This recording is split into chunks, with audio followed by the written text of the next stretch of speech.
the sooner that we become less impressed with our life, with our accomplishments, with our career, with whatever that prospect is in front of us, the sooner we become less impressed and more involved with that and these things, the sooner we get a whole lot better at doing them.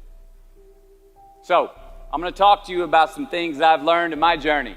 Most from experience, some of them I heard in passing, many of them I'm still practicing, but all of them I do believe are true. Now, they may be truths to me, but don't think that that makes them mine, because you cannot own a truth. So please think of these as signposts, approaches, paradigms that give some science to satisfaction.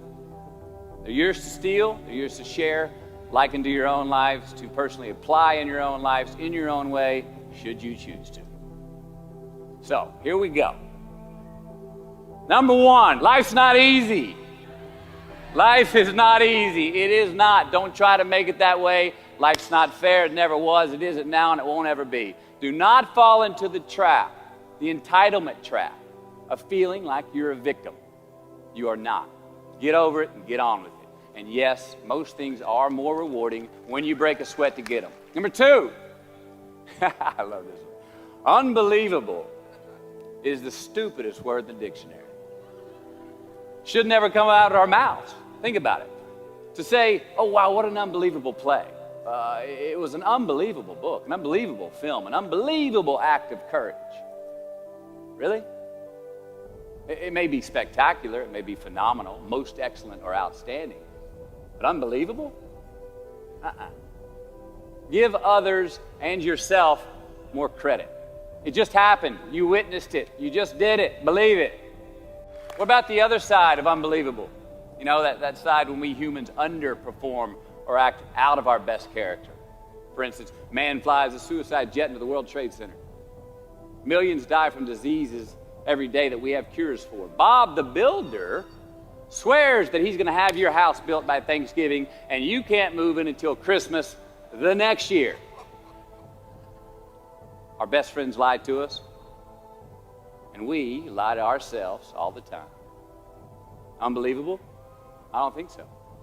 Again, it just happens, and it happens every day. Nothing that we Homo sapien earthlings do is unbelievable. And if there's one thing you can depend on people being, it's people.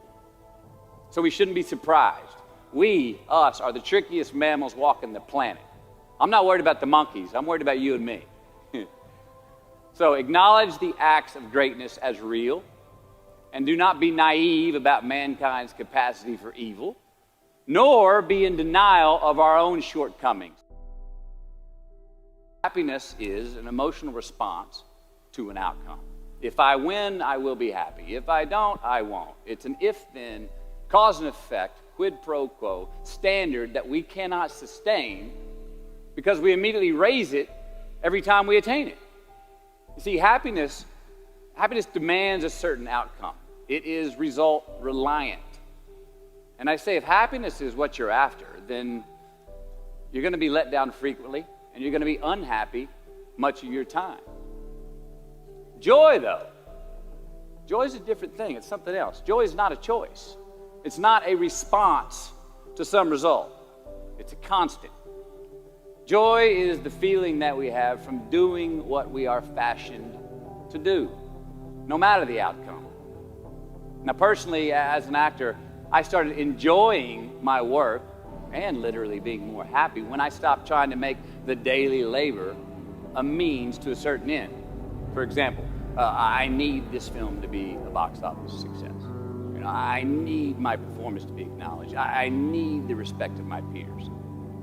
All of those are reasonable aspirations, but the truth is, as soon as the work, the daily making of the movie, the doing of the deed became the reward in itself for me, I got more box office, more accolades and respect than I ever had before.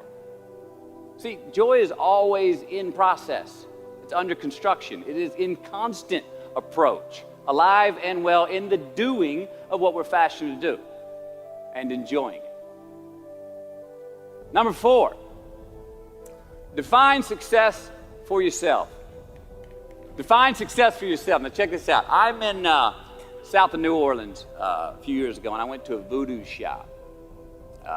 and they had this wooden partition against the wall with these columns. And in these columns were all these vials of these magic potions, right? And the headings above each potion defining what they would give you were things like fertility, health, family, legal help, energy, forgiveness, money. Guess which column was empty? Money. Let's admit it. Money's king today. It's what makes the world go round. It is success. The more we have, the more successful we are, right? Now, I would argue that our cultural values have even been financialized. Humility is not in vogue anymore. It's too passive.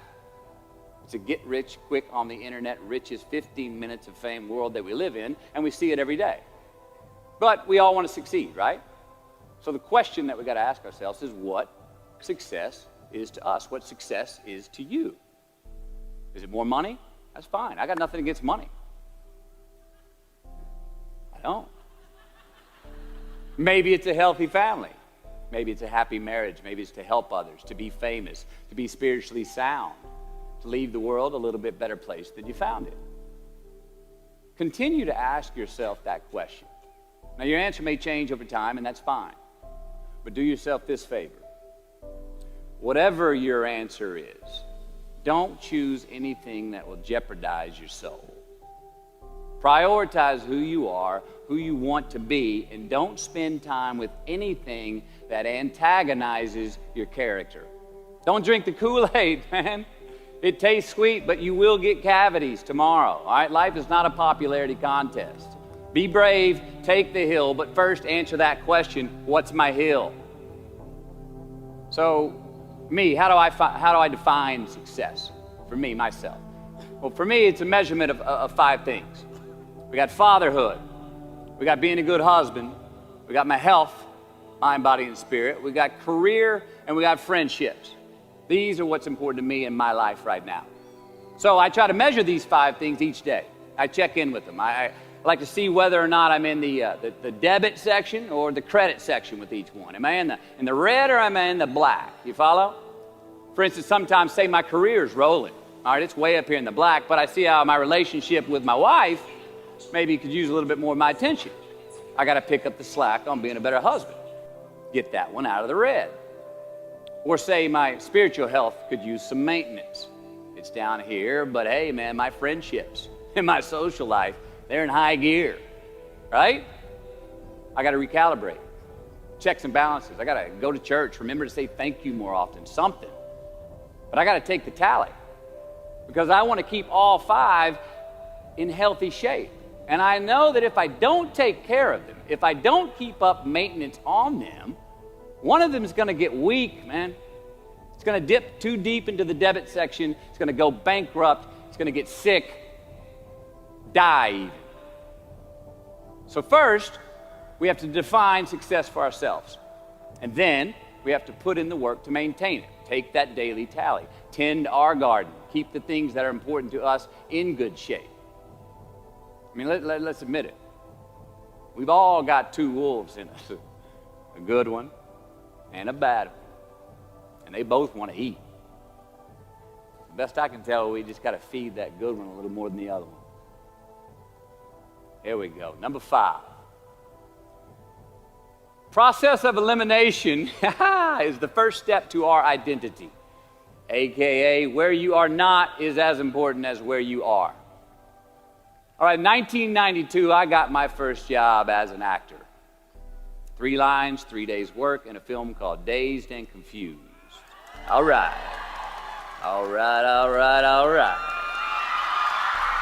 There we go. So this director of that film, Richard Linklater, he kept inviting me back to set each night, putting me in more scenes, which led to more lines, all of which I happily said yes to. I mean, I'm having a blast. People are telling me I'm good at what I'm doing, and they're writing me a check for $325 a day. I mean, hell yeah, give me more scenes. I love what I'm doing. Well, by the end of the shoot, by the end of the film, those 3 lines had turned into over 3 weeks' work, and it was mine. It was Wooderson's 1970 Chevelle that we went to go get Aerosmith tickets in, man. Yeah, it was badass.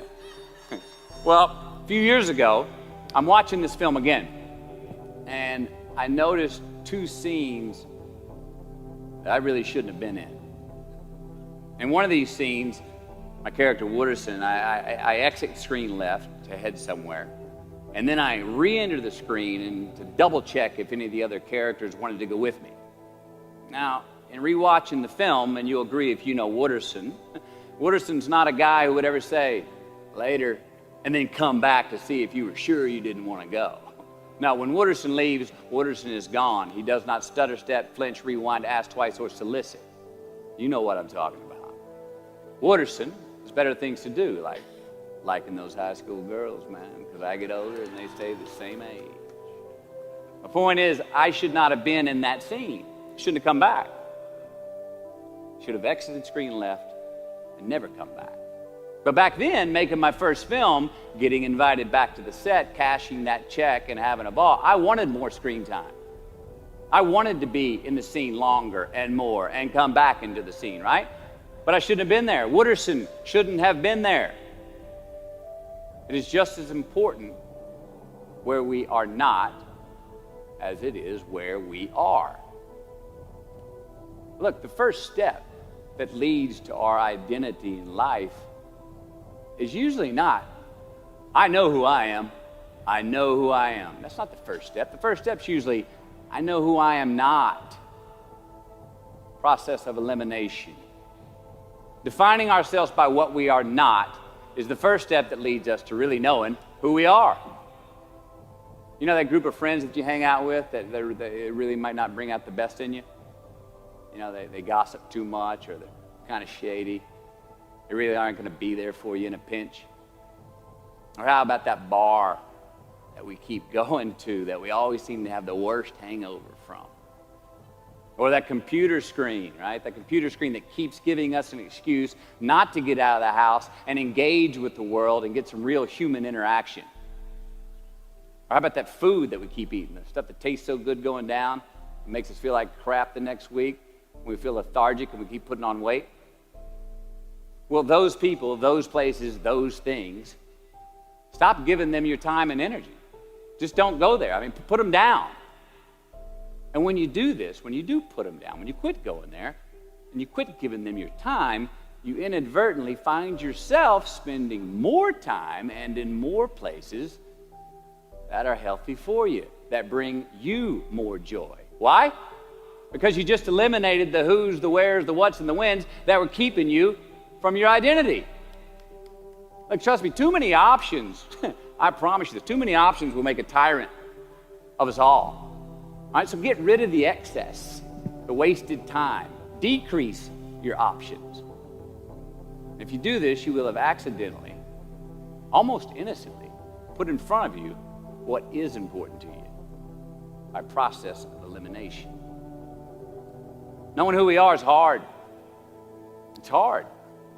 So give yourself a break. Eliminate who you are not first, and you're going to find yourself where you need to be.